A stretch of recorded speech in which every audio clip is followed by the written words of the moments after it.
Christ calls us to be the salt of the earth. What exactly does that mean? Welcome to the Salt Podcast. Join us as we delve into that question through interviewing our guests and learning from their experiences.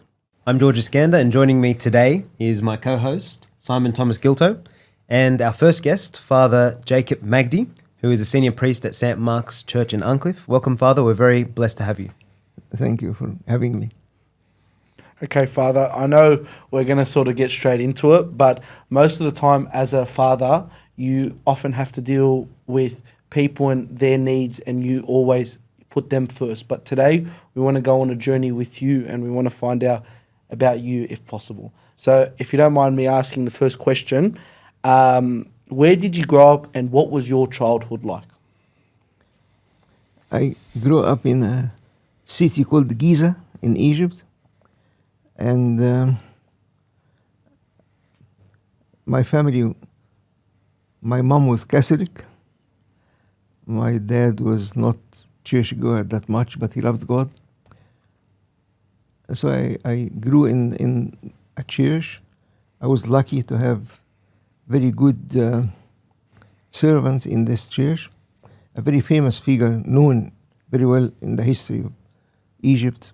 His name is Father Salib Suriel, cousin of Pope Carolus, and he was the leader of the church that I grew in. We had lovely childhood. We had many friends from different nationalities, different religions. And one of your siblings, how many siblings did you have? I have a sister and a brother. I was the youngest among the three. My brother was a dentist, and my sister was a pharmacist. And both of them passed away. So you grew up in Giza, you had a brother and a sister, mother was Catholic, and your father wasn't much of a churchgoer. But being religious in that time in Egypt, was it, being Christian in particular, was that a hard thing to be Christian in that time space? No, not really. We were having a very good relationship with the Muslim friends. No, we never felt any difficulty in growing in Egypt. The churches were very safe, and we had very strong friendship with the neighbors. So I have very nice memories of my childhood. As you're growing up, I know personally from you that you're very much into academics, and I think maybe we can attribute maybe 500 to 1,000 doctors that have come out of the community because of your guidance and your encouragement. So has that always been something that has been important to you growing up, academics, and why is it important? I think all Egypt is like that. And they look at the academic performance to be something very important. So I always longed to be academic, and I had a good chance of performing well at school. I was always among the top 1 or 2, 3 in my school. And when I came to Australia, and especially when I became priest, I found it a vehicle to ride, like, the concept of surfing. If you like to move fast, then you utilize the wave. So I found that because of many parents like their children to excel academically, so if we provide something like that in the church, then we encourage them to join with us. We have the plan is about study, but of course there's something about spirituality, what we read, what we promise God for. I found many people, because of their drive towards academic, they can limit the time that is lost in wrong things. For example, on mobiles. Normally, young people, high schoolers, spend a long time on Facebook, Instagram, these type of packages. But when we excite them academically, then we agree that enough, 1 hour or 2 hours a week, and they agree. Not for sake of God, but sake of excellence and achievement. So I found it a way. My confession father is telling me, when will you repent and stop speaking about mathematics and the physics? Yesterday I was teaching physics in the Coptic school. Wow. Still, this academic thing is running in my mind. Oh, amazing, amazing. And I know also from you that at a young age you were quite athletic in terms of playing swimming in particular. And I know that through my own personal experience with you, you always encouraged the youth and myself and all the congregation to be active and physical and participate in sports, go to the gym. Again, why is that something that you find important for us? I think it's an idea of shifting the focus. Yani, if I have desire to do something wrong and I keep saying no, it's not wise. Resisting is not wise. The best is to shift the focus. I give you an example. If there's food in front of me and I know that this food is not healthy, and I keep saying I'm not going to eat this food, but it is in front of my eyes, very likely, eventually I'll bow down and eat it. But if I shifted the focus and think of something else, other type of food, then I'm safe. I think St. Paul sent a letter to one of his disciples called Timothy, saying to him something like that. He was speaking in particular about sexual temptations. He said, escape, not resist. Escape means shift your focus, think of something else.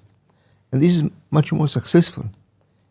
We do that always. Yani when your mind goes in another direction, you succeed much easier than resisting. Resisting means it's on my mind. If this food that is not healthy in front of me and I'm resisting it, it's always on my mind. So in an instant of weakness, I'll eat it. But if I shift my desire and focus to something else, then I'm safer. So we use that with the students. Yani we shifted the focus from wrong things to sport and academic. That's a very, very good point. And I want to just piggyback off that point because I'm sort of a young man in that field where I'm navigating through trying to know the difference between right and wrong and what's going to be beneficial for me. And that point you said where instead of just sort of resisting it, just completely escape it, that I can sort of see that because I feel as though when I try and overcome a sin, if I just think that I can stop it by myself or just by praying to God and not completely escaping it, then I'll eventually lose to the devil. So if you don't mind, a question I have for you is, as a young man, when you were a bit younger, what struggles did you sort of have growing up? And at what point did you decide to sort of take your spiritual life more serious in a sense? I always had that desire to please God because I saw events around me, how the Lord responds. I share with you an experience that I never forget. We lived in Giza. One of our neighbors were Christian, but they are not Orthodox or Catholic. They go to a type of Protestant church. They had a son, and that son befriended one of the belly dancers in Egypt. And she was misbehaving. And she liked to marry him. His parents were very suspicious about her repentance. And so I remember that they did something very nice. They invited all the neighbors for a prayer night.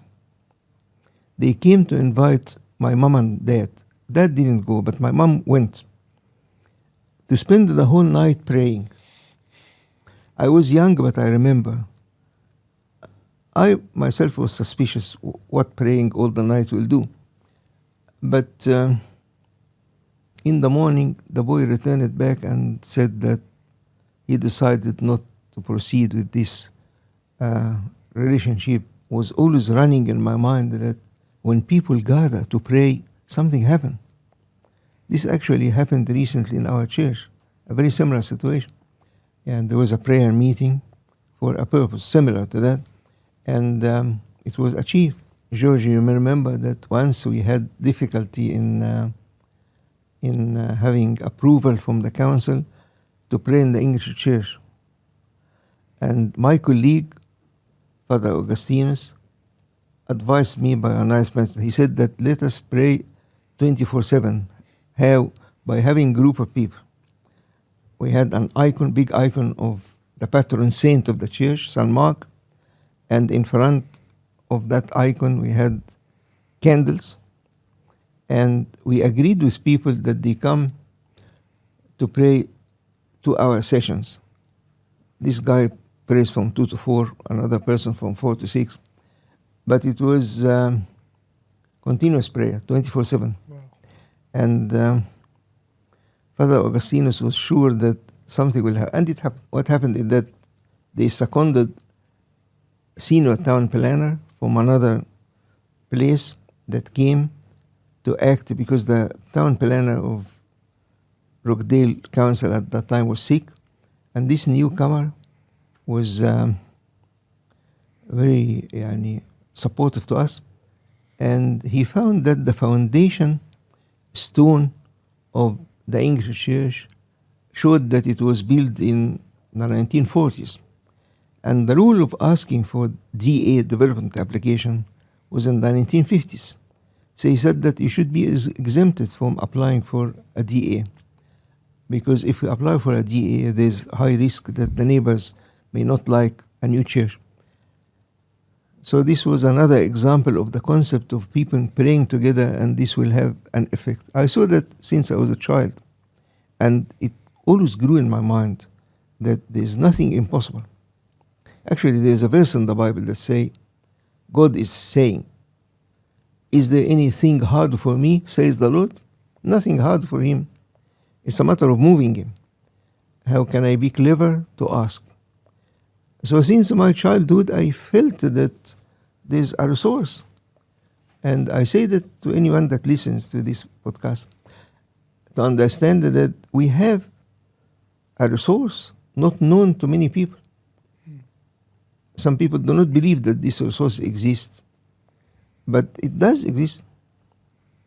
We've seen that many, many times. Since my childhood, and of course in priesthood, I saw that many times, that when people gather together for a prayer, then nothing impossible. And this is one of the reasons why we belong to God, why we like to belong to God, because we have a resource. So this grew with me since my childhood. I saw that happening, and I had feeling that anything I can receive from God. Any child may be worried about health of his parents, may be worried about something, about his education, things like that. As for me, I found that I have a resource, which is prayer. If anything is not happening, then it means that I didn't pray in the proper way or enough, or I didn't make sacrifices to prove that I am genuine in my prayer. Until now, of course. And anyone is listening to this talk, understand, you have a resource.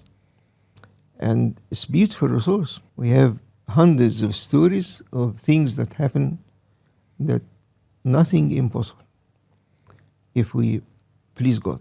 Not to interrupt you, on your point, but you said I felt like when things didn't happen when I prayed, maybe it was because I didn't pray enough or I didn't sacrifice enough. Do you feel that prayer and sacrifice have to be linked together in some aspects? Sure, because sacrifice means loyalty. If I'm not willing to sacrifice, then possibly I'm praying a very shallow way, is not deep. But sacrifice means that God is important to me. I'm ready to please him. There's something that we learned, and I hope that everyone will believe in that. What you do to God, he does to you. He reciprocates what you do. If you give him something, you receive that same thing multiple fold. If you give him money, you receive money. You give him money how? By looking after the needy. If you give him effort, then he facilitates your life, that you know that. And this is a rule, with no exception. It's always happening. Allow me to share an experience that happened with me once. Please do so. When I started serving at St. Mark Church, the church was very small, and the donations were very limited, such that the budget was funny. the income is 1/3 of expenditure. We had some friends that supported us, but of course, there was a limit. Mm. And I remember receiving the electricity bill, not very heavy then, maybe $700, $800, but we didn't have money. We didn't have money to pay it. So I kept it in front of me, the first letter. I didn't do anything. I didn't pay. After 2 weeks, I received another reminder. Mm. Then a third reminder that says that if you don't pay by this date, the electricity will be cut. I didn't like to disturb people by asking money. Mm. But I was reading in the Bible that one of the kings in the history, when he received the threat from enemy, he took the letter of threat and displayed it in front of God. So I took the 3 letters and displayed them in the sanctuary. Actually, I put them because I said, God, read. Side by side. And I left. At that time, we had key for the door. It's not digits like now. Mm. So I locked the door and left. I was the last one to leave the church and the first one to come in the morning. As I opened the wooden door from Wollongong Road, I found on the floor a pattern of 100 banknotes making like a rainbow. Oh, wow. I collected them. They were sufficient to pay electricity and water. And Amazing. Wow. where this money came from? Very likely a person that needed to donate and he found the door closed, so he slipped this money under the door. But the beauty is it came very handy in the proper time, and even the pattern was killer. It was not scattered. It was as if someone Organized it. organized it. Wow. How did you feel when you see that? Well, it was tremendous joy, not because of the money, Of course. but because the Lord is answer. not letting us down. The first year in my priesthood, I didn't take salary. There was no money in the church. So I had to work outside. With this gown, I would go to work, and Pope Shenouda, the head of the church then, said to me, enough to work 1 year. At the end of the year, the head of the department, I was working at uni, asked me, will you be with us next year? I didn't know. So I went to my confession father asking him, what can I do? Still the church has no money to pay me, and I need money. Mm. So will I work another year? Then he is very nice. He told me, if you serve Christ, you don't speak about money. Okay, but the hungry kids at home, yeah. I went back home a bit disturbed because he didn't give me a solution. He didn't say yes or no. Mm. Then I found a strange letter in my mailbox from an organization that I never knew this organization before. I opened it and I found a check in my old name by $20,000. That was 35 years ago, so $20,000 was good Big, amount yeah. of money. What? But I didn't know who sent it and why. There was no Google, but there was telephone directory. I knew the organization. I telephoned them and asked them, did you send the money to me? They put me through the guy that was responsible. He's a professor. I said to him, Professor, that's my name. You send me money? And yes, I did. I said to him, why? Then he answered as follows. I would never remember, I will never forget what he answered. He said, your input is still there. What input? There where? But I got $20,000. Well, So Amazing. sometimes you feel that this was the answer of my confession father that said, if you serve the Lord, don't worry about money. The Lord will send. And it happened. I didn't work more than 1 year. And the church started getting better and donation poured on us, and I got reasonable salary that is sufficient to keep me living in happiness. So I had this experience before and after priesthood. And I say to anyone that listens to this, it's very joyful. As Simon he said, my feeling is not happy by the money. It's not the $20,000 that made me happy. It is that the Lord is capable and He's doing and He's not forgetting me. The feeling that the Creator of all this, the King of Kings, is caring about this existence, very small person among 7 billion people in the world, caring about him, that he wouldn't let him down when he needs. So this is the beauty of belonging to God. Lucky are those who have this treasure. Actually, Jesus Christ said that it is a treasure. And if you find this treasure, then you are lucky. You spend the rest of your life with assurance. There's nothing that should disturb me. I know that He is there. And He'll come in the suitable time. Even if He comes a bit late, it doesn't matter. I wait on Him. But eventually He'll come and answer my petition. So when you talked about communal prayer, you talked about personal prayer, and the next point is going to your confession father for advice. So maybe talk to us a little bit about your relationship with your confession father and how important, or the fruits that you saw when you would obey or listen, or what was the attitude when you would go to your confession father? Was it always whatever he says, not questioning, and is that where you found the most reward? I found that in traditional churches, having a confession father is a gift because it solves many problems. When we trust this person and we consider that he is doing things through God by the Holy Spirit, then this solves many problems. People like stories. I tell you a story. In one of the families, a husband and wife had big fight about having the key for the car. The man liked to go out, and the wife said, "No, I don't give you the key."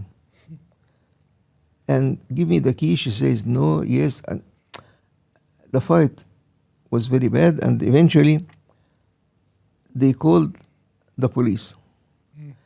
And they called a priest. The police came before the priest. The priest was sick, he came slowly. The policeman came in and he couldn't understand.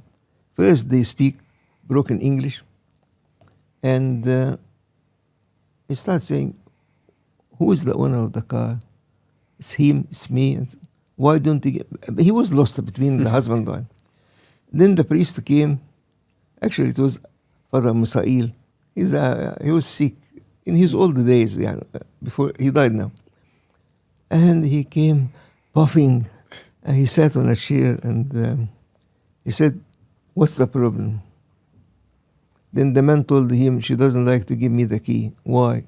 She give him explanation that he didn't accept. He said to her, "Give him the key." She gave him the key. The policeman said, "Who is that?" Just And like that. this is an example of when they trust a priest, then many of the problems can be solved by also with the kids.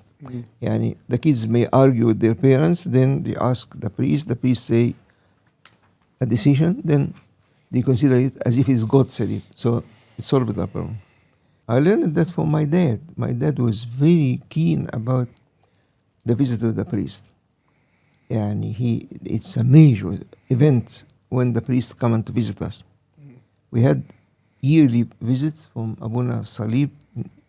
He comes and pray, raise incense at home.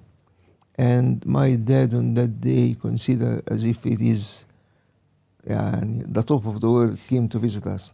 So we learned that this is important event. So I learned all my life that I respected the authority of the church.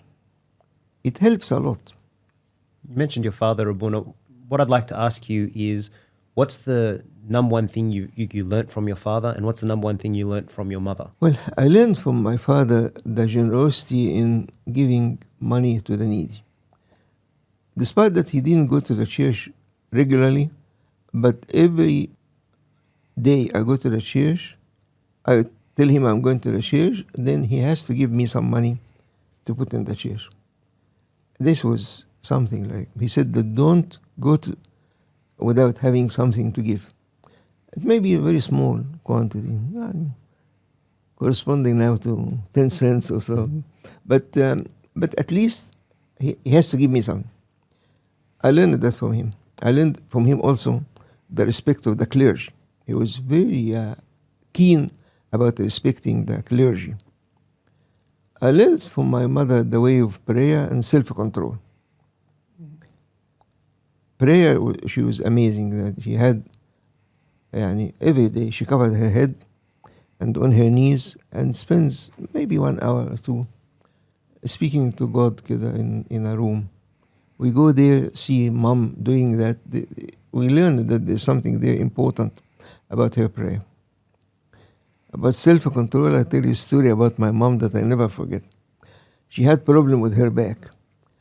And I went with her to a surgeon.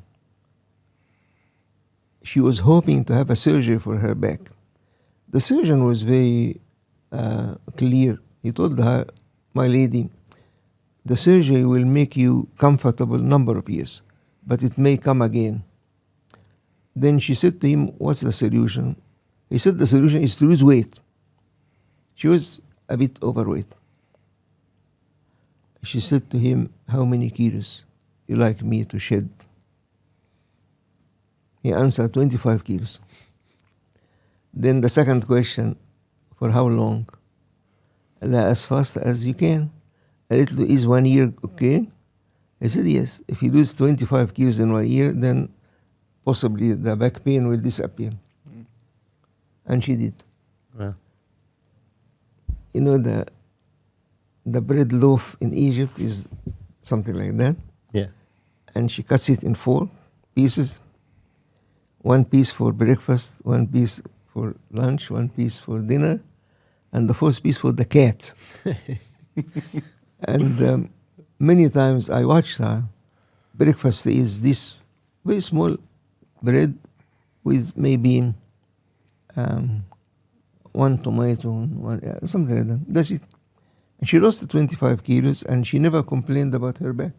Amazing. So this was an example for me about self-control. So I learned from them this spirituality and self-control from mom and the respect from my dad. And for your confession father, who was your confession father growing up, and what was the biggest lesson that he taught you? I used to confess with Father Salib Soriel.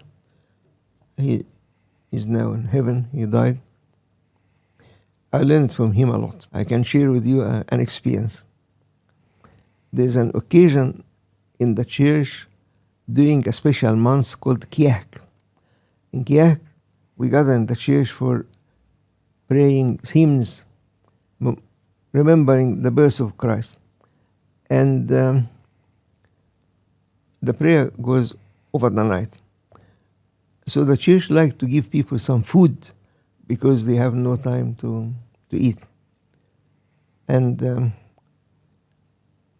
every week, everyone eats very simple food, which is beans, and very small, high-class people go into an upper room and they eat fish. And because I was among the commonplace people, I eat beans. And then after my graduation, I became important figure in the church, contributing financially and things like that. I was invited to join the important people to eat fish. I went there, and Father Salib Soriel gave me a plate and nice fish. I didn't eat. He observed, he said, what aren't you eating? I said, I like to eat beans with people downstairs. It was very embarrassing. I was very impolite. But anyway, he said, go. I went. I thought that he'd become angry. Not at all. He wrote in his diary, I knew that from his son. His son was my friend. Wrote in this diary, this young man taught me a lesson. From next year, we stop this. All of us will eat 3 weeks beans, and the 4th week, all the church will eat fish. Fish is expensive. And he didn't comment, but the following year, on the day that was fish, he observed that I was eating. He hugged me and said, "Thank you, son, that you taught me a lesson." He's a very great man, but extremely humble. Yani, I learned from him that he doesn't get upset. And it was a big lesson for me. Actually, the reason that I was upset about eating classy or expensive food is that on the same day, President of Egypt, Abdel Nasser, was eating with the workers in Upper Egypt. He was working with them, sitting on the floor, eating with them their food. So I said, the church should not have that. But the reason later I knew, and I was too embarrassed, that the church doesn't buy the fish. That someone that donates fish. But he donates, say, 20 kilos.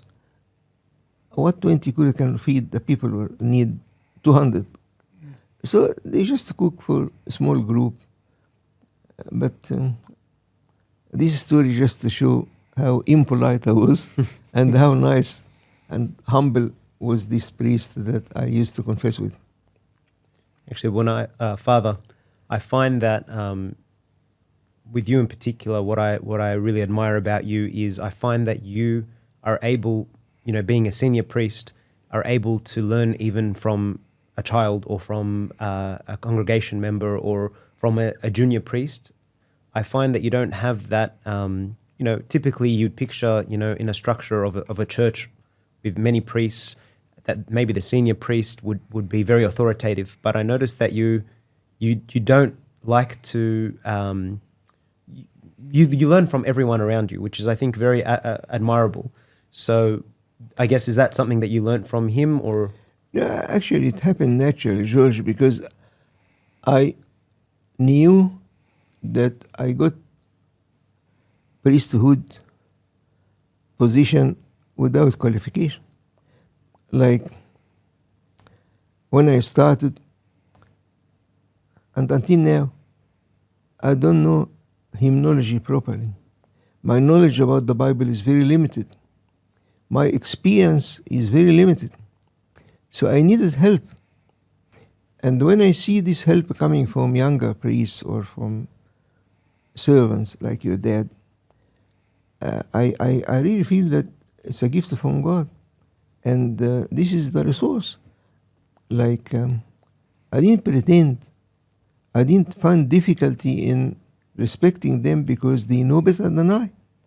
It's not humbleness, it is the reality. Like, for example, Sunday school. We have a giant in looking after Sunday school. That's Uncle Magdy. When I say giant, he's been one of the top people in this administrative way of running Sunday school. So when I respect his opinion, what he says I follow. It's not humbleness for me, it is recognition of his status. So it happened naturally. It's not that I'm humble, it's the reality is that those people are very high. Yani now, when any issue happen, particularly among the youth, they ask a question. I say, wait a minute, or wait a day, I'll answer you tomorrow, and I ask Father Mark. It's not humbleness for me to ask him. I know he is knowing better because he grew in this culture and he is very wise and he knows. I don't know. I came from Egypt. I was educated in Egypt. When the question is about performance at uni or in a reception after marriage, I really need help. So that help is provided to me by somebody like Father Mark or Father Augustinus. So it happened naturally that I needed resources. I think in other places, when the priest is confident, it works against him. Because out of his confidence, he liked to do things by himself. It happened with me the reverse. I was very shaky. When I came to serve in the church, I really felt that hundreds of things I don't know. And I was not pretending. The reality is that I needed help, and the help was given. Like the resources are human resources. We have, for example, let me speak about your dad. I don't know. Before your dad is the head deacon, head one that runs hymnology and things like that. Before him, there was a person that passed over to heaven. His name was William. This man was very decent to the extent that he knew my limitation. But he never corrected my mistakes in front of people, never. He gives me a phone call in the evening and presented the thing as if he's asking. But I knew that's his nice way of correcting a mistake that I did. And in the rituals of the church, some days are different. For example, we say this instead of that, or do something that once a year. My memory doesn't help me. My knowledge is not good. So I go there, find him writing that for me. He writes for me. Today we do so and so. And he never showed anyone that he's doing that to me. Never. In front of people, he respects me. Even if I do mistake, he follows my mistake. He never correct. But later, after 1 or 2 days, in a telephone call, he made in a very polite way. So I was lucky, really lucky, that the resources in the church are amazing. Those people are unbelievable. And all of them, in administration, the best thing is delegation of authority. Typically, when you speak in the world about delegation of authority, you delegate authority, but you watch over the big brother theory and to see what's. This doesn't happen in the church at all. Because what's big? If a person like, say, the one that's running canteen, I know him. I know how he loves God. I know how he donates his money. Is that the person that I act as a big brother to see his budget? It's shame on me. He's very honest. Like the builder in our church, Victor Bestowers. He's the builder in our church. He doesn't charge. He doesn't take money. So what big brother? And the resources are, for us, the church is different. The administration in the church is different. When you delegate authority, forget about it. That's it. Because you trust the person more than I trust myself. Do I trust myself in building better than Victor? Do I trust myself in bookshop more than Joe? Those people are very knowledgeable, very honest, very hardworking, and you need them. And this may be one of the reasons of success. I said that to new priests. When new priests ask me for advice, I say the best thing is to be ignorant and lack resources and have no talents. Because if I have talents, this is catastrophe. If I trust myself, then I can't trust the people. So it happened naturally. I didn't plan it. It just happened naturally. When I came, I was desperate to find help in Sunday school. And Magdy later came. So thank the Lord. And in other things. So this is a way that I advise new priests to know. The worst thing that can happen is that I do all things by myself without delegating authority. Because if I don't delegate authority, then the amount of work that can be done is dependent on how many hours I work. Now, when I get older, my energy is less, so the church will collapse. But if you delegate authority, there is expansion like a pyramid. Yani, there's no limit to the expansion. And this makes the church grow in a safe way, and God will bless. When Jesus sent his disciples 2 by 2, he meant to be like that. Like, if I go by myself, I trust myself. But if I go with you together, and success will happen, I know that success happened because of you, not because of me. And when I need something, I lean on you. And that is the first person that manifested teamwork in a very clever way is Jesus. At the time of Jesus, the idea of teamwork was not recognized. Now people speak about teamwork, but the first one that did a high model of teamwork was Jesus. And St. Paul. Try to find any journey that St. Paul was alone. Impossible. He never went alone. He's always having someone. Why is that? Because the support. I trust my colleague. I trust his prayer. And I need his prayer. I need his guidance. I need his advice to me. And this is a secret behind the growth of the church. One lovely young man, I used to teach at Wollongong University. He was a student then. He graduated and he's working as engineer. Very successful man. He came to the church when I was ordained. The church was something like 20 people, 30 people. Then he went and worked overseas, and he came after a number of years to visit me. He found the church, 2,000 people. He said, "Can I sit with you to know the administration model that you're using?" I was love. I told him, "Come." He came imagining that I'll tell him a model. I said, the model is failure. When the person is failure, then he begs God, and God sends resource. And that's what happened then. Yani, when you feel that you need, then you beg. And you beg who? You beg the source.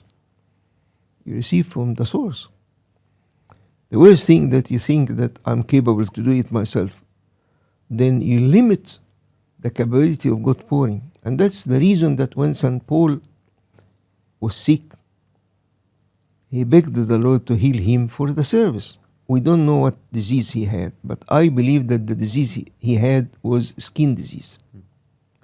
Why that? Because, number one, it's clear that it was preventing him in the service, because skin disease turns people off. Other than that, it was said that handkerchiefs and the apron taken from his body were healing the sick. What's that? Yeah, it must be that something oozing or... And also the answer from the Lord, he said to him, "No, I am not going to heal you, but I will manifest my power in your weakness." And this is the case. Yani when we are weak, then God can work. When I'm strong, I block the resource. I don't need it because I'm strong. Recently, one of the new priests that was ordained was telling me, "What's the best advice?" I said, to be weak. And when you are weak, then you ask for resource, and the resource comes to you. I found it treasure. One of the famous priests, I can say his name, Father Philobus, he's a very wise man. And he was recognized to be a wise man to the extent that the head of the church, we call him Pope, the Pope used to send him to solve problems in locations of the world. If a church somewhere in Europe or whatever have a problem, he sends him there because of his wisdom. He wanted to solve a problem and he relied on his wisdom. The problem became more exaggerated. And he was too embarrassed that instead of solving the problem, I complicated matters. He was telling me this experience that one day he stood in front of the altar, the place we pray the Mass, and he cried with tears, saying to the Lord, I am a failure. And they send me to solve, but I am a failure. He said, on that day, the solution started. The instant that he felt that I'm a failure, I need your help, then the Lord came in. So long as you think that you are clever, okay, solve the problem.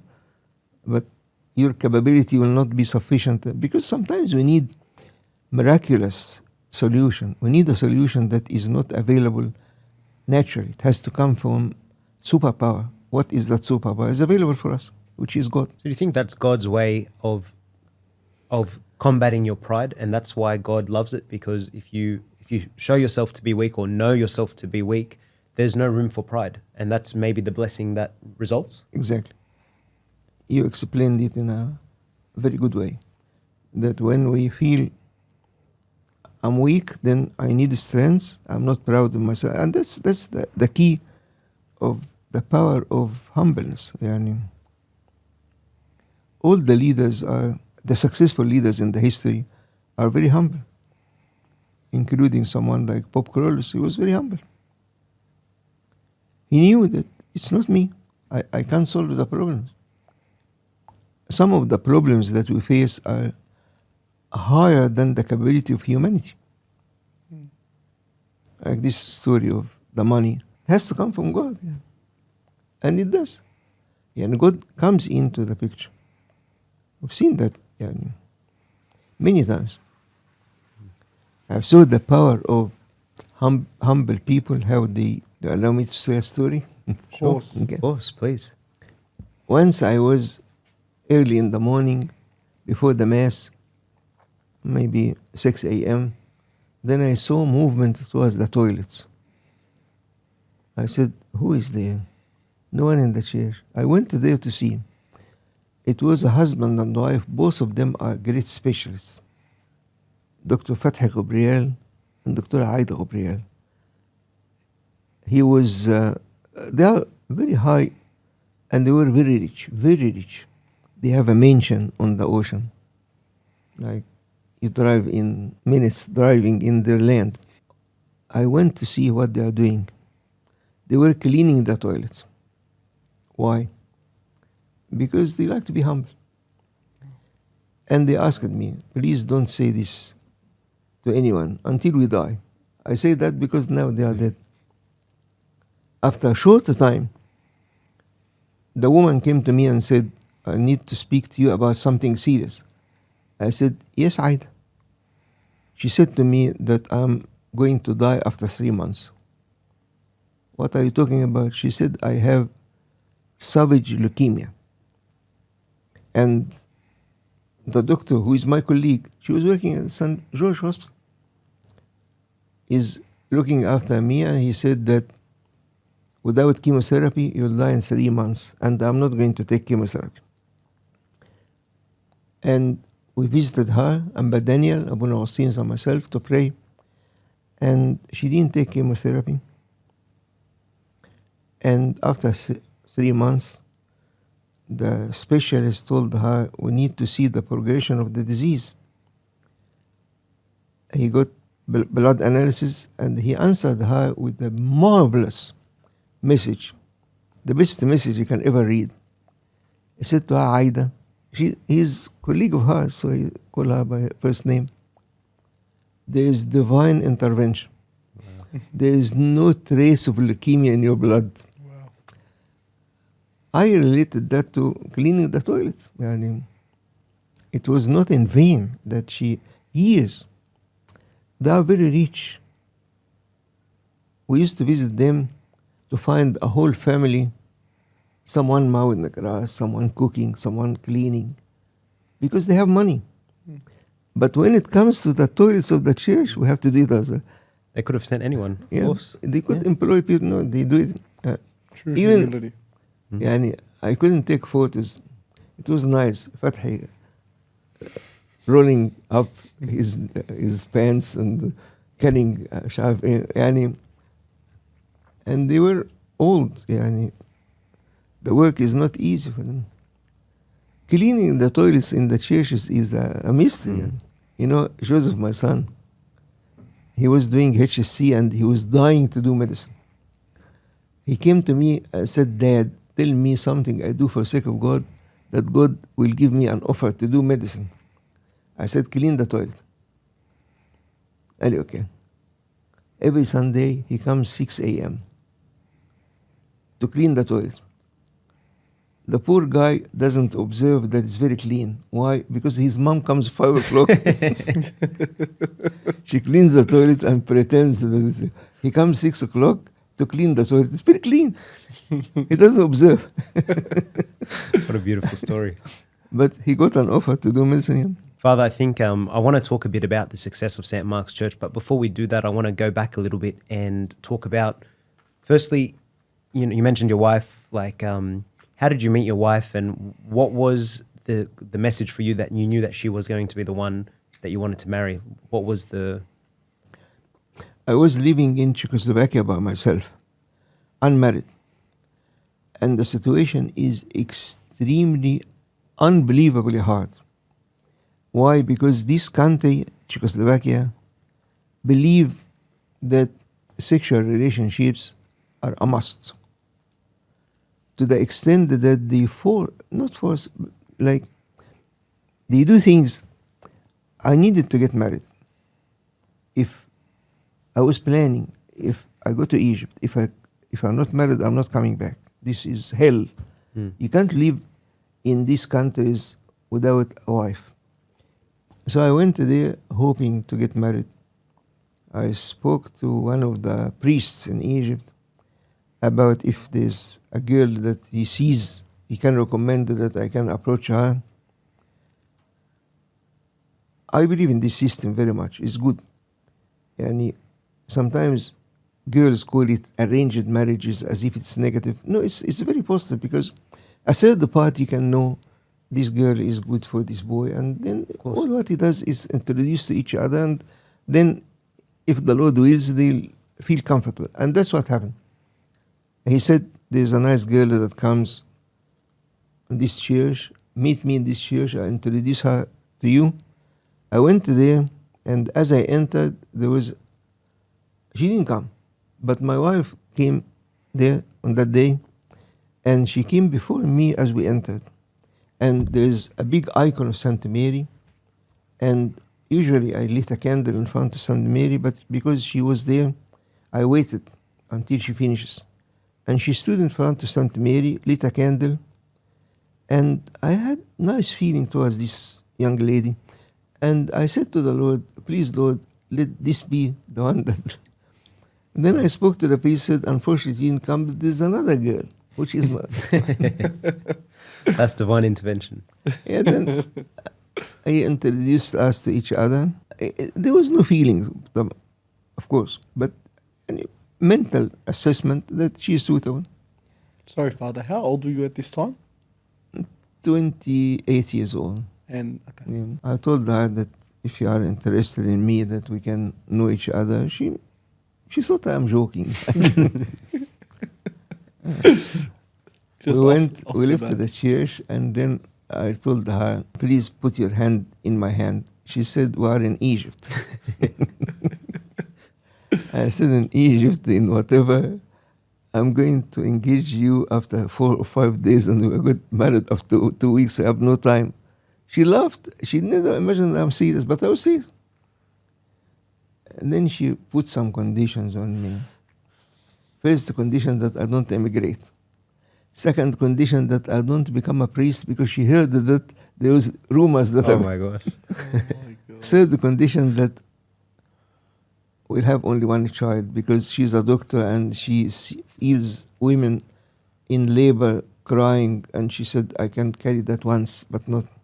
It ended by 5 children. So you basically said no to everything she asked for. I said, okay. But when you became a priest, if you don't mind, what was her reaction to everything? actually, she encouraged me. How I was invited. I went, sheer coincidence, to say goodbye to a priest, saying to him, I say goodbye because I'm going to Papua New Guinea. Oh, wow. Ali, when? I said, next week. I said, for how long? I said, for 6 months. Ali, you are going to Papua New Guinea for 6 months? I said, yes. He said, no, you are not going. Excuse me, father? He said, you are not going. I said, it's impossible. It was a major event. It was actually, they had a problem with the electricity commission there. Mm. And they sent a request to University of Wollongong about an explanation. And I knew the problem. It's very similar to a problem in Egypt. And then they invited me to be a sole speaker. And they invited all electrical engineers working in the Electricity Commission in the capital city, Portsmouth. And they booked a hotel. And they promised a huge amount of money for me for 6 months. Mm. I sent material, books, and I wrote and summarized from resources for them. And I was the sole speaker, maybe number of weeks, to explain the phenomena and suggest solutions. And then this priest was my confession father in Australia. He said, no, you are not going. I said, why? He said, the Pope liked to see you. The Pope liked to see me. How would he know me? And then he had to tell me that they nominated me to priesthood without telling me. Wow. I thought it's very easy. I go to my wife, and my wife will say no, and that's it. I went to her and said, imagine that they think of me a priest. She said, what a blessing. I said, are you serious? So in the Orthodox Church, the wife has to approve as well. Yeah, of course. And she said, it's a great blessing. I said, wait a minute. You have to study the consequences. I said, what consequences? She used to go to Egypt every year. Mm. It cost me something like $20,000. It doesn't matter because I was on a high salary. I was in election. Then, in a funny way, she raised her hand and said, I promise to you, God, that I'll never see Egypt again. I told her, wait a minute. I have to understand the consequences of priesthood. What else? She used to buy very expensive things. Mm. I said, we can't. We can't afford. You go and buy. In a priesthood, the salary is reasonable, but there's no luxury. Mm. Again, raised their hand and said, I promise you, God, from now until I die, I'll buy only from Salvation Army, Smith family, Wow. second hand. Wow. And she did. So I had no excuse. My wife is again. You were hoping she'd say it. And she did. She actually did. She was very, very keen about to fulfill her part. She went to Egypt because her mom was dying. But we had money. The Lord did miracles in finance with us. Adel, my son, got scholarship from university. Mark got scholarship from university. Joseph got high scholarship. He got 16,000 per year. Scholarship he didn't apply for. He didn't apply. Bless you. And of course, they poured the money in them. And miracle after miracle, finance. Finance was unbelievable. I need to buy a house. I went with an agent to see my house in Pickhurst. It was a nice house. And then the agent said to me, how much you offer? I said to him, I'm not bargaining, I'm not gazumping. The amount the bank will give me is 25, nothing more. No, sorry. He rejected 238. At that time, I was living in a house belongs to Uncle Sammy. He gave me his house to live in. He didn't charge. So this real estate came to me in that house and said, your friend up made him agree on 200. My friend up is God. That was one of the miracles about financing. And the guy rejected an offer 15,000 above my offer. Mm. And for some reason he liked to give. I think he was devout Catholic and he loves. He saw me a priest and he said, okay, I give it to him for the money he has. If I could ask a question, Father, I know I want to center this around you today, but I'm sure the viewers, like myself, would want a piece of advice off you. So you obviously, from what I've heard from you today, I feel like you have as much wisdom that God's given you as well as self-awareness, and you're very self-aware of your situations and what you need to do. So as a younger male in the community, for example, what should a male and female be willing to sacrifice in order for a relationship to work, and what are sort of a couple of non-negotiables, would you say, considering your experiences that you had, because your wife told you what the things she didn't want, but God's blessing changed that? Simon, the idea is love. And when we love Christ, then everything works in our favor. Loving Christ is something miraculous. When you love Christ, then all things will go in the right way with you. Actually, it's a verse in the Bible. All things go well for those who love Him. And that's the reason that I say to people, if you like a partner for work or for marriage or whatever, the criterion is one. Does the person love Christ or not? If the person loves Christ, that's it. Your life will be secure. And that's what we teach our kids. What do you like to teach your kids? What's the best thing, George, you could teach your kid? It's a hard question. I think for me it would be obviously the love of God and love of the church, and fear of God as well. Yeah. That's my hope. But you bring up the topic of kids, and it reminds me, like, I have two kids, and I find that I'm struggling so much with two kids, whether it's lack of sleep or balancing around work, or balancing marriage and kids, and everything is quite hard. But you had 5 kids, Abuna. So what's your secret, or what's your advice here to how to manage and balance and not get overwhelmed? I don't know if maybe these days it's a bit harder. I don't know. I don't think I was as hard for my parents, but kids these days I find are very challenging. So then, George, it's the work of God.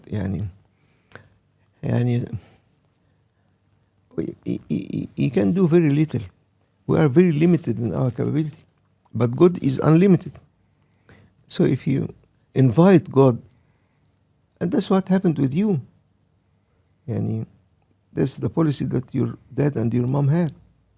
They have all this policy for you and your sister, that they like you to be close to God. That's it.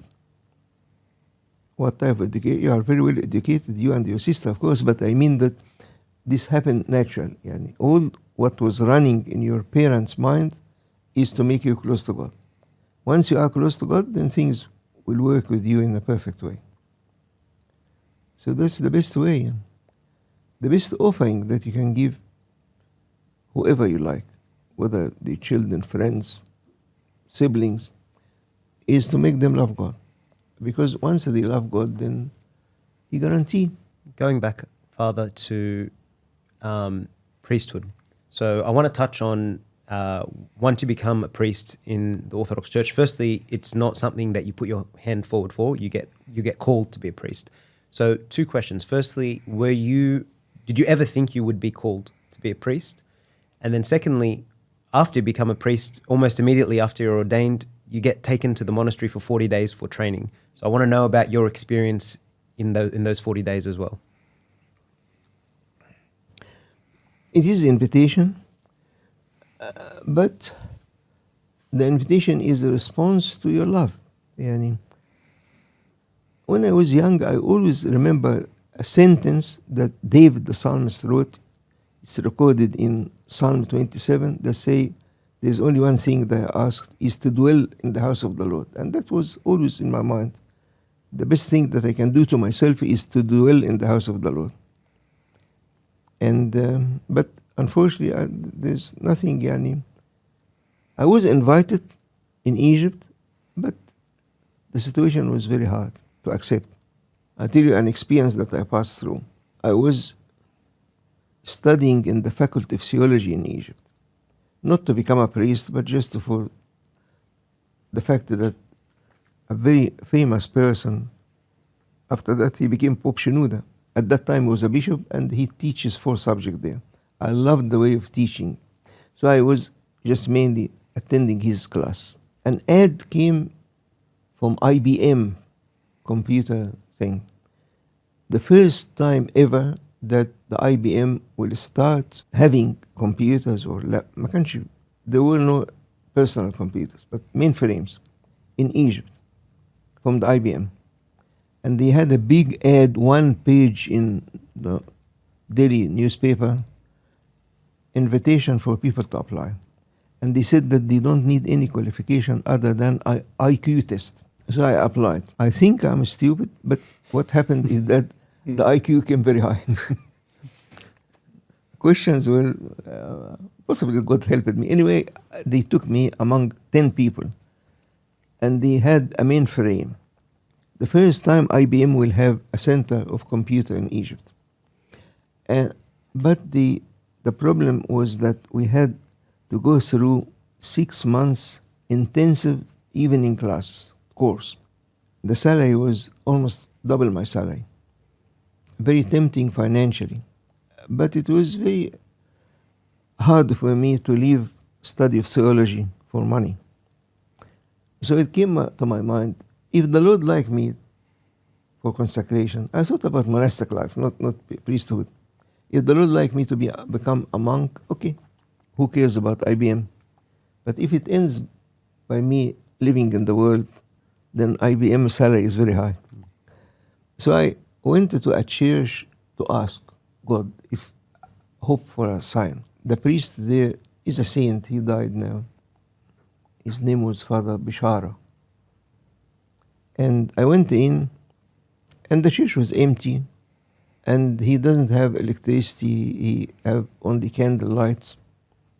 And he was moving with incense. He's tall and skinny, and his body movements are very strange. And the censer fell from his hand. I was standing far, it came to me. And surprisingly, I caught it, and it didn't fall. Even the charcoal didn't fall. I went out to give it to him. He looked at me, raised his hand, and went back. He said, "The Lord chose you." Wow. Yeah. And then no one chose me. And so this happened 25 years before my ordination. Oh, wow. When we were ordained, we were taken to a monastery in Egypt, 40 days. That was the most enjoyable 40 days in my life. Miracle after miracle, you feel it's not the work of men. It is amazing. Joy, no explanation. Why is this joy? Very joyful.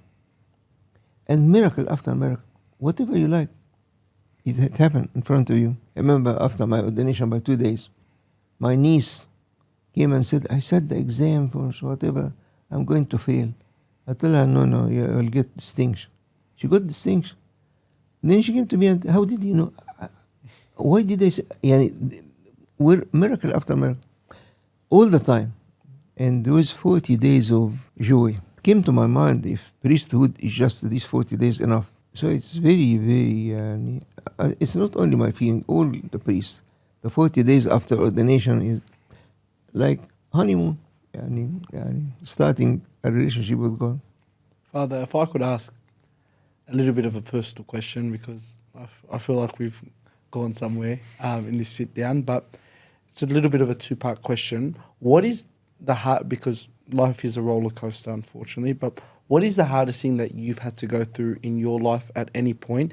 And my second part to that would be, in the Bible, for you, what is the most comforting verse that you sort of you go towards? Because everyone may have a verse or a chapter in the Bible where they just feel comfort, but what is something that you've been through that you didn't think you were going to come out from the other side, and what's something in the Bible that's made you comfort? Thank you, Simon, for this question, because it invites me to really express a very personal experience. They are related. The hard things that I pass through and also the most joyful things, they are related. These are mainly the sins, and the good thing is understanding that God forgives. The worst thing that can happen to any priest is sin, because he feels void of peace. In the Holy Mass, we say, I ate by my own desire. About Adam.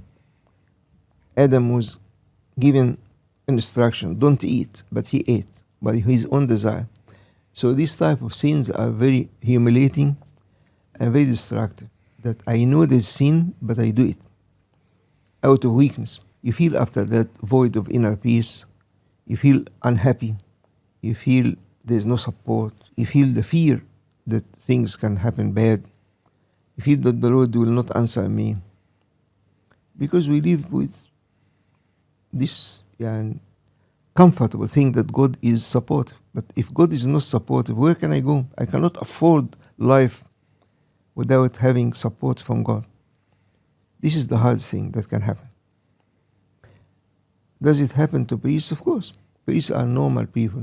Priesthood does not take from us the human nature of possible sin, possible weakness. Also, temptations and fight against priests are harder than normal people. Sometimes the devil attacks the priest more than he attacks other people. Absolutely. This is the hard part. But the good part is that to remember how merciful God is. He is the only identity that you go to Him for forgiveness. He never say, what did you sin? Never. God never said to anyone, why did you sin? Once you are here, welcome. A very nice story designed by Jesus that we call it the prodigal son. It's a story, a parable that Jesus said about a man that misbehaved badly against his dad. His dad is symbolic of the heavenly Father. When he returned back, the story is that dad didn't tell him anything. Where did you spend the money? Why did you do that? Nothing like that. He hugged him and that's it. Moreover, he made for him feast. He gave him gifts. And that's the good side. And you ask, your question is the hard and the good. The hard is sin. The good is how we can come back. Non-Egyptian lady that joined our church from other culture came to confess cheating on her husband. She used the language, and my English was not, until now, not very strong, but I understood. So I told her, the Lord will give you great gifts. She said, you didn't understand. I committed adultery. I said, I understood. Then she said, if you understood, why do you say that God will give me gifts? I said, because He'll give you gifts. He said, what do you mean? I said, you embarrass yourself. And she's a very respectable lady. Why on earth she comes? Because she liked to be forgiven. And then she came after that, she said, it's true. I got promotion, which is the rule of God. The rule of God. If anyone is listening to this talk, let this person understand that the Lord is waiting for us to come back. Once we come back, no punishment, no discussion, gifts. Once we come back to Him, He gives gifts, which is amazing. And I tell you an event that happened. Father Mark, one of the priests at St. Mark Church, used to work with the IBM before priesthood. One of his colleagues that he used to work with is belonging to another religion. He did something bad and his conscience was hurting him. He knew that my colleague became a priest. Then he spoke to him and said, I'd like you to give me comfort. That's what happened to me. Then Father Mark spoke to him about what we call absolution. What's absolution? Absolution is a prayer of forgiveness that God promised us. Then the man said to him, what's that? Nothing like that. Impossible. I did a mistake, I have to be punished. Then Father Mark told him, no, there's no punishment. The man didn't accept it because he doesn't understand the concept of Christ. Christ is a redeemer. He redeems. What's this word? This word means I pay for your sin. If they caught me stealing $10,000, can the judge say, case dismissed? He can't. I have to be punished. The only way that he can say case dismissed is that he pays. If he pays the 10,000, okay, he can say, well, your debt has been paid, case dismissed. So our relationship with Christ is like that. He redeems, he pays our sin. That's why he can say to me, be absolved, which means be forgiven, which means that you are not going to be punished because I carried the punish for you. And that's the good side, Simon, that you were asking. What's the good side in peace? That's the best thing that we have in our relationship with God. The ability to always come. And we have no excuse. In a discussion that happened between a youth and Pope Shenouda, the leader of the church before the present leader, I was there, and the discussion went this way. The youth was telling the Pope, I am repeating sin. I do the sin and they do it again and again. Then he said to him, if your clothes is dirty, no one will ask you why you dirty it. How did you do it? No one. But they'll ask you, why didn't you clean it? What do you mean, Your Holiness? It means that sinful you are, but clean. What's cleaning? Absolution. And he elaborated, is it costing anything? It's free. It's a free gift. That's the top gift that Jesus gave to humanity. He said that if you come to me for forgiveness, I offer. And actually, not only offer, he gives gifts. There's something amazing. Yani. Sinful I am, weak I am. I deserve punishment, yes. But he carries the punishment because he is Redeemer, capital R, Redeemer. Redeemer means that I took the challenge, the responsibility of paying the penalty of your sin. So now you are free. That's why you love me. That's why you can die for me. Tonight we will have celebration of 21 martyrs that they suffered a lot for love of God to the extent that they were slaughtered, all of them, and they happily accepted that. Why? Because he is our Redeemer. They loved him. All of us are sinners, but sinner I may be, but I am forgiven through his love. That's actually the beauty of belonging to him. We received from him many things, but this is the top gift that I received from him. So it counters the bad feeling of my sin. Sinful I am, I feel the beauty of relationship between us and God is that it is regretful because I hurt his feeling. I read a prayer for a Catholic nun. I loved it. She's prayer of repentance. She is saying to the Lord, I love you, I embarrassed you because I am your servant and I did this sin. She doesn't say what's the sin, but I did a sin. I embarrassed you in front of your enemy, which is the devil. So what concerns her is not that I'm sinful, I'm dirty, no. What concerns her is that she embarrassed Jesus. So that's the hard part of our sin, that he redeems us, he pays for our penalty, and we still do not appreciate that. We don't appreciate. If I appreciate that, I wouldn't sin again. So you've told us about a lot of miracles that you've experienced. What would you say is the biggest miracle that you've experienced in your life that really, maybe when every human gets doubts, I'm sure you might, maybe with everything you've seen, maybe you don't get doubts, but if anything was to ever question you, you go back and remember this miracle and say, I'm certain that God is here, God exists, God is powerful. I'll tell you something that happened to me with Pope Carolus long time ago when I was young, and something happened in priesthood. What happened with me, I was very impolite to speak in a bad way about how Pope Carolus didn't like people to catch his hand. Because there was a bad habit for some people to catch his hand, especially with women. He didn't like that. And instead of saying women and men, he said, don't catch my hand. You just, if you like to kiss my hand, Anyway, very stupid that I commented negatively with one of my friends while he was praying 1 kilometer away from us. And I said, why does he do that? Why do they don't catch him? He finished his prayer and came down the stairs, and all of us went to kiss his hand. Everyone kissed his hand until my turn came.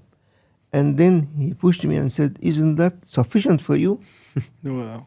This made me feel some of the miracles can be 99%, 99.9%, but this one is 100%, because what does it mean? And he 100% he knew. Wow. And how did he knew? He was 1 kilometer away from me. How did he knew that I said it? This was something that made me feel that this, God speaks to him, there's no doubt. In priesthood, something happened 2 years ago. One of our lovely youth that came from, I think he was working in Dubai or whatever, he had tumor. And he went to Father Augustinus to pray on him. Father Augustinus is an amazingly humble man. He says to him, I pray on you, but go to Father Jacob as well to pray for you. So he came to me.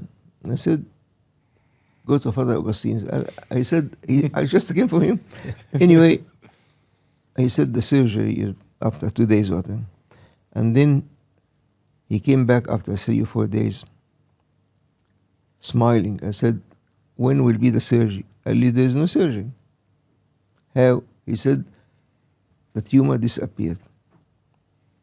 Disappeared how? I don't know. Any suspicious doctor can be suspicious, but I have 2 scans. One with a tumor, one without. This was something for me, and until now, when I remind him about that, he cries, because this is something, yani, how a tumor disappeared. Nothing heard of, but this. So thanks the Lord that things like that happen. Another question I had, Abuna, was you've seen a lot of people in their last moments of their life, on their deathbeds, and I've heard you before mention that you've seen both sides. So what is like, you've seen people that have died with a lot of comfort and a lot of terror. So can you maybe touch on those and just explain to us what's the most memorable things you've noticed when people are about to depart from this world? I saw 2 cases. One case of a person that the instant of his death, in hospital they have this side thing Rails, that to prevent them from. He caught it by his hands and he was crying, saying, leave me, go away, go away. And he died. Another person was in hospital, surrounded by his children, grandchildren, praying. And then he was in part coma. He goes in a coma. Then he stretched his hand like that and he said, do I deserve? You come to me? You come to me, Son Mary? And he died.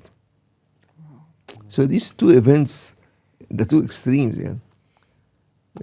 so they seem that the innocent of their departure, they see things. So on this last question, we made sure that on a podcast like this, we want to be able to ask any guests we have this specific question because it relates to everything, and especially at the end after we've gotten to know them and the audience has developed a relationship with them. So I'll ask you the question, and it's basically, what does it mean to be the salt of the earth, and how can someone become the salt of the earth? There are many things out there, but let me say that the salt gave nice taste. If you are the salt of the earth, then your very presence gives joy. It's true. You in particular. Your presence gives joy. And so let us be joyful people. Let us implant peace. Someone can visit you and the end effect of his visit is that you feel happy. And the reverse is true. some people can visit you and they disturb, they implant hatred and agony. And so when the Lord like his disciples to be salt to the earth, means that they have a good taste. Because of their very presence, people are happy. Salt also is a preservative. You know, at the time of Jesus, there were no fridges. So in order to preserve something not to get rotten, maybe the only solution is salt. So salt is, when the Lord Jesus Christ said, be the salt to the earth, means that you preserve the world from being rotten. May he give us this capability. Thank you so much, Abuna. Thank you. We've taken a lot of your time, but it's been beautiful sitting with you and listening from you and learning from you. Thank you very much. Thank you so much, Abuna. Thanks, Abuna.